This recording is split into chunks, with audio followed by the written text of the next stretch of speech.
আসসালামু আলাইকুম সবাইকে, Bengali sisters kitchen travel and blog থেকে। আজকে পয়লা বৈশাখ, আমরা কোথাও যাইনি। এবারে পয়লা বৈশাখটা অন্যরকম হলো, ঘরেই করে ফেললাম। যা যা করলাম ঘরে টুকটাক সেইটাই আপনাদের সাথে শেয়ার করছি। দেখুন তাহলে আমাদের পয়লা বৈশাখ।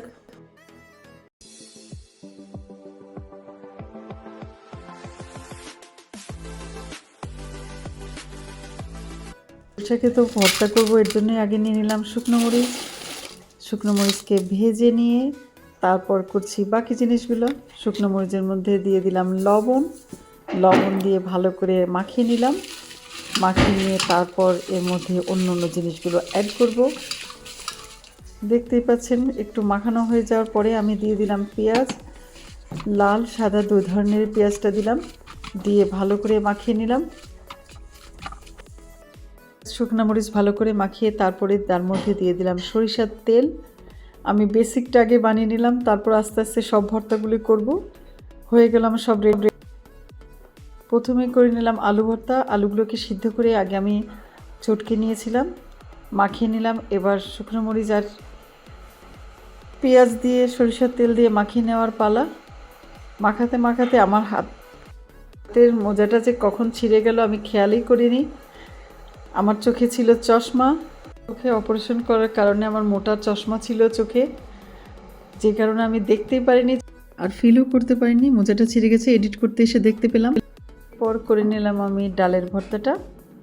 ডালটাও সিদ্ধ করে রেখেছিলাম, দিয়ে দিলাম, দিয়ে মাখিয়ে নিলাম ভালো করে। দেখতেই পাচ্ছেন আমি মাখিয়ে নিলাম।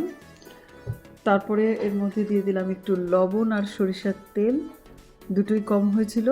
তারপর করলাম আমি রুই মাছের ভর্তা। রুই মাছটাকে ভেজে কাটা ছাড়িয়ে নিয়েছি, নিয়ে দিয়ে দিচ্ছি। দেখতেই পাচ্ছেন আপনারা কীভাবে দিয়ে দিলাম সবগুলো। তারপরে আবারও সেই মাখামাখির পালা, মাখিয়ে নিলাম। হয়ে গেল আমার ভর্তাটা। তারপর করে নিলাম মিষ্টি কুমড়োর ভর্তা। মিষ্টি কুমড়োটাকেও আগে একটু লবণ দিয়ে সিদ্ধ করে নিয়েছিলাম। তারপর দেখতেই পাচ্ছেন ভালো করে মাখিয়ে নিলাম। তারপর করলাম টমেটোর ভর্তা। টমেটোটাকেও আগে সিদ্ধ করে চামড়া ছাড়িয়ে নিয়েছি, নিয়ে ভর্তা করে নিলাম। হয়ে গেল আমার টমেটো ভর্তা। তারপরে ছিল ডিমের ভর্তা। ডিমকে সিদ্ধ করে একটু আধা কুচি করে নিয়েছিলাম, আর বাকিটা একটু মাখিয়ে নিলাম। হয়ে গেল ডিমের ভর্তাটা রেডি। এরপর নিয়ে নিলাম শুটকির ভর্তা। এটা আমি পটেরটাই ইউজ করলাম, রেডমেড যেটা পাওয়া যায়। শুটকিকে আমি সিদ্ধ করে ভেজে করি, কিন্তু এটা সময় নেই, শরীরও ভালো না, তাই এভাবেই করে নিলাম। এরপর করে নিলাম আমি বাদামের ভর্তা। বাদাম আমি এখানে 3 রকম বাদাম ব্যবহার করেছি। আমি এখানে পিন্ডার্স, কাজু আর আলমন্ড, এই 3 রকম বাদাম ব্যবহার করেছি। আপনারা চাইলে আরও বেশি রকম বাদাম দিয়ে ওটা করতে পারেন। বাদামের ভর্তাটা আসলে অনেকই মজা হয়, ট্রাই করে দেখতে পারেন। হয়ে গেল আমার সব ভর্তাগুলো রেডি।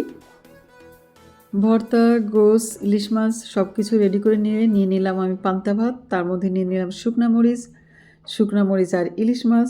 ভর্তার সাথে পান্তা ইলিশ না খেলে পয়লা বৈশাখী মনে হয় না। চলে আসবো আবার অন্য ভিডিও নিয়ে। ততক্ষণ পর্যন্ত আল্লাহ হাফেজ।